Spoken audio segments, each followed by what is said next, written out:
Yang sebagaimana kita tahu, orang yang takwa itu orang yang selalu melaksanakan perintah Allah dan menjauhi semua larangan Allah. Apakah kita sudah menjadi seorang seperti itu? Dan apakah hikmah-hikmah puasa sudah kita dapatkan? Karena di antaranya hikmah yang seharusnya kita dapatkan dalam berpuasa ini adalah seperti misalnya disiplin.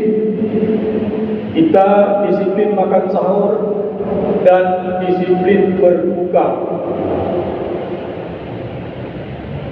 Semua itu kita laksanakan tepat waktunya.